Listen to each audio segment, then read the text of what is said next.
c'est une question centrale de la vie des hommes. Pour certains, l'envie est le propre de l'humain et serait l'un des moteurs de son évolution. Dans cette période de pandémie mondiale, de guerre, nombreux sont ceux qui s'interrogent sur le sens de la vie, l'importance du bien-être ou encore la recherche du bonheur. A-t-on besoin d'avoir envie? Savez-vous réellement ce que signifient ces deux mots? Besoin, envie. Au premier abord, ces deux mots semblent antinomiques, ou plus simplement, opposés. Or, nous allons voir qu'ils sont complémentaires et profondément liés. Si vous cherchez ce qu'ils signifient, vous allez probablement trouver qu'un besoin résulte d'une sensation de manque, de quelque chose qui est nécessaire physiologiquement. Pour être plus clair, nous avons tous besoin de manger, de dormir, de boire, de respirer pour survivre. En ce qui concerne l'envie, c'est un désir d'avoir ou de faire quelque chose. Cela peut aussi être un besoin organique soudain de quelque chose. En somme, un besoin répondra à une nécessité vitale, alors qu'une envie correspondra à la satisfaction de désirs superflus. Or, dans les situations de vie quotidienne, les termes évoqués sont souvent utilisés l'un pour l'autre. Si je vous dis « j'ai envie d'aller aux toilettes », je l'exprime comme une envie alors que je réponds à un besoin physiologique. Ou alors « j'ai besoin de vacances », j'exprime une envie de repos, mais je la formule comme un besoin. Ces deux mots se répondent. Dans notre société actuelle, les hommes sont portés par le besoin d'évoluer, de performer, d'avancer, pour répondre à des objectifs fixés par l'école, l'entreprise ou encore eux-mêmes. Ces objectifs correspondent à des exigences sociétales liées à la vie en communauté ou psychologiques. Je vais vous raconter une histoire, mon histoire. Moi, Cléo, je travaille pour atteindre des objectifs précis, obtenir les félicitations du conseil de classe. Elles sont pour moi une vraie source de motivation pour travailler. Or, cette année de première, je n'ai pas réussi à les avoir, ni au premier trimestre, ni au deuxième. À la fin du premier trimestre, je me suis motivée et me suis dit « Cléo, au second trimestre, tu donnes tout. Tu travailles plus, tu t'organises pour avoir de meilleures notes et pour atteindre les fameuses félicitations. » Je me suis boostée et j'ai réussi à avoir une meilleure moyenne qu'au premier trimestre. Malheureusement, cela n'a pas suffi. Ces fameuses félicitations représentent pour moi la reconnaissance de mon travail, de mon niveau et constituent le premier symbole d'une certaine réussite. Alors, vous vous doutez bien que j'ai une baisse de motivation. Je me disais que même en faisant plus, cela ne suffisait pas. Alors pourquoi essayer de mieux faire? En ce début de troisième trimestre, je vous avoue que je ne me sens pas investie, pas motivée pour les cours. C'est comme si ne pas avoir eu les félicitations avait totalement anéanti ma motivation. À bien réfléchir, j'ai quand même une envie pour ma vie future, avoir une Jaguar. Atteindre ce rêve serait le symbole de ma réussite. C'est pour accéder à ce symbole que j'aimerais avoir mon bac, faire des études pour obtenir des diplômes et pouvoir occuper un poste qui me permettrait de satisfaire cette envie et m'offrir mon rêve. Je m'arrive à la conclusion que sans envie, pas de motivation, sans motivation, pas de travail, pas de réussite. J'ai besoin d'avoir envie pour réussir. Je vais maintenant vous poser une question. Avez-vous déjà remarqué que dans certaines entreprises, il y a souvent la présence de challenges? Ces challenges sont là pour susciter l'envie des collaborateurs et augmenter leur motivation. Les salariés vont se donner les moyens d'atteindre leur objectif, donc encore plus travailler pour finir meilleur que les autres et pour avoir le prix qui est à la clé. Les entreprises ont donc compris qu'avec de l'envie, nous allons donner le meilleur de soi, être plus investis et essayer de mieux faire les choses. Aujourd'hui, la société de consommation a elle aussi compris que nous avons besoin d'avoir envie pour consommer. Elle joue sur nos envies et essaye de nous les faire passer comme étant un besoin. Prenons un exemple tout simple, les publicités. La plupart du temps, elles vont nous faire croire que le produit présenté est indispensable. Or, ce produit que l'on croit être une nécessité n'est qu'en fait superflu. Elles sont faites pour créer l'envie. La plupart du temps, elles vont nous... Ah non, attendez. Les envies sont des moyens de combler les besoins, ou du moins ce qui est perçu comme étant un besoin. Puis je vais terminer sur cela. De nos jours, on regarde les gens dans la société en fonction du nombre de symboles qu'ils ont et du nombre d'envies qu'ils ont réussi à satisfaire.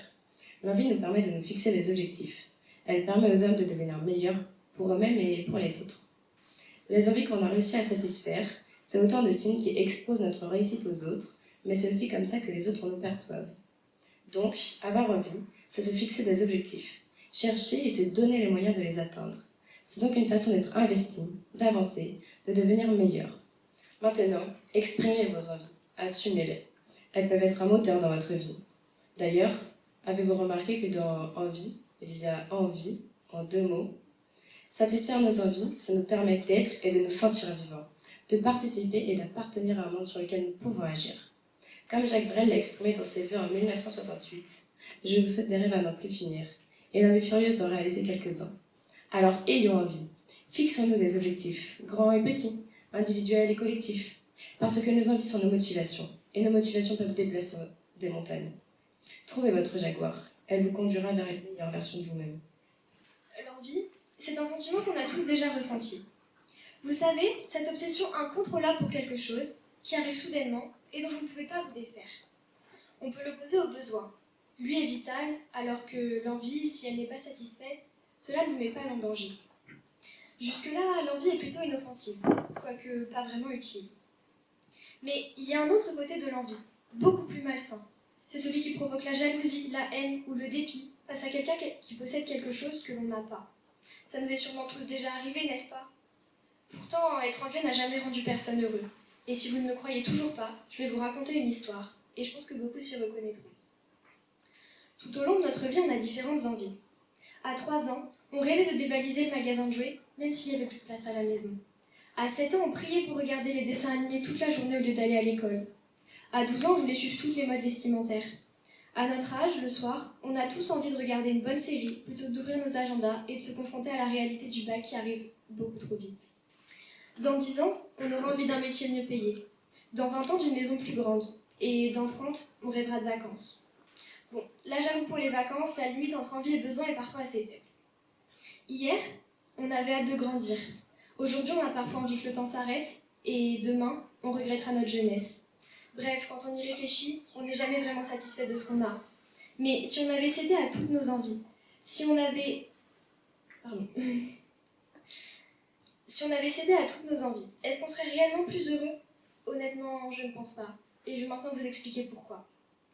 Tout d'abord, céder à une envie ne sert souvent à rien, parce qu'elle est fréquemment soudaine et éphémère. Qui d'entre vous n'a jamais fait d'achat compulsif? Vous savez, vous êtes en vacances au bord de la mer et vous entrez dans une boutique de souvenirs. Vous n'avez besoin de rien, mais votre œil est immédiatement attiré par cette boule à neige renfermant un phare, que vous achetez bien sûr. En rentrant chez vous, vous la retrouvez au fond d'une valise, et là vous êtes bien embarrassé. Elles ne se font pas du tout dans votre intérieur, parce que c'est pas si beau que ça finalement. Et en plus, elle ne vous ramènera pas en vacances. Au final, l'objet finit au fond d'un placard, entre la cigale qui chante ramenée de Provence et la marmotte en peluche des Alpes. Vous voyez, vous avez cédé à une envie, une de plus. Et maintenant, vous regrettez. Pire encore, vous avez alimenté la société de consommation et renié tous vos principes écologiques. Vous avez acheté quelque chose dont vous n'aviez pas besoin, mais le pire, c'est que vous n'en êtes pas plus satisfait. Ensuite, envier les autres provoque souvent des sentiments désagréables envers eux et ne nous aide pas à être plus heureux. Qui n'a jamais ressenti cela? Vous avez envie de quelque chose, mais pas par besoin, parce que quelqu'un la possède. Prenons un exemple simple. Votre ami arrive un matin avec les baskets qui viennent de sortir. Le soir même, vous suppliez un membre de votre famille de vous les acheter parce qu'elles sont beaucoup trop belles. On vous répond alors que vous n'en avez pas besoin. Vos chaussures sont encore quasiment neuves. Vous retournez en cours le lendemain, dépité. Et la première chose que vous remarquez, ce sont les chaussures aux pieds de votre ami qu'on vous a refusées. Vous ne voyez que ça, et vous en venez même à vous demander s'il ne le fait pas exprès pour vous narguer. Sans raison valable, vous êtes énervé contre lui, juste parce qu'il a quelque chose que vous n'avez pas. Et puis, vous réfléchissez. Ce n'est absolument pas de sa faute si vos baskets ne sont pas assez abîmées. Vous réalisez alors que cette envie vous a provoqué un sentiment de jalousie tellement extrême que vous avez failli gâcher une belle amitié. C'est ça aussi l'envie. Elle provoque des sentiments incontrôlables, car justement, le danger d'une envie, c'est qu'elle ne se contrôle pas. Enfin, satisfaire une envie ne nous contente jamais complètement et provoque toujours une envie supplémentaire. Vous avez travaillé toute la journée, mais vous avez l'impression que rien ne va. Pour vous remonter le moral, vous allez chercher la boîte de cookies pour faire une pause.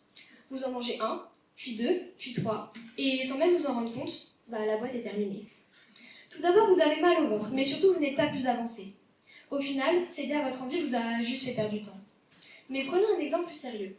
Depuis des mois, vous économisez pour vous acheter une nouvelle voiture. La vôtre pourrait rouler encore quelques années, mais vous avez envie de vous faire un beau cadeau. Vous parvenez enfin à vous l'offrir, mais quelques jours plus tard, le constructeur sort un nouveau modèle, beaucoup plus puissant. Là, tout le bonheur redescend et vous regrettez votre achat parce que votre voiture ne vous semble plus si exceptionnelle que ça, finalement. C'est le risque avec l'envie. Elle en amène souvent une autre, sauf qu'au final, on n'est jamais satisfait. Alors, oui, je sais que dans la vie, il est toujours plus agréable d'avancer grâce à l'envie, Mais pour moi, ça ne fonctionne pas. Parce qu'en vrai, si on ne fait que ce qui nous plaît, on n'avance jamais. Et puis, on n'a pas toujours le choix. Je me défie de trouver quelqu'un qui est heureux de payer ses factures à la fin du mois. Ou on va être honnête, faire ses devoirs le soir, c'est pas vraiment une partie de plaisir, mais on les fait quand même. Alors, certes, rien ne nous y oblige vraiment, mais ne pas le faire, c'est risquer des ennuis. Des exemples comme ça, je pourrais vous en citer des tas. Et puis, ce serait beaucoup trop facile en vrai. Si on avait toujours tout ce dont on a envie, si on faisait toujours uniquement ce que l'on aime, on ne saurait même plus apprécier la valeur de pouvoir se faire plaisir parfois. Alors, oui, ce n'est pas toujours facile de trouver la motivation, et oui, des fois on peut se décourager. Au vu des dernières années qu'on vient de vivre, des nouvelles difficiles qui s'enchaînent, on pourrait céder à l'envie de rester sur son canapé à déprimer. Mais il serait dommage de passer à côté de notre existence, non? Et puis ça peut paraître injuste de ne pas céder à ses envies, mais envier quelque chose ne vous aidera pas à être plus heureux. Et si vous voulez vraiment marcher à l'envie, je pense qu'il faut aussi savoir la provoquer. Alors, on ne sait pas de quoi l'avenir est fait. Il est plein de surprises, belles, mais parfois mauvaises aussi. Alors, arrêtez de perdre du temps. La vie est beaucoup trop imprévisible pour se limiter.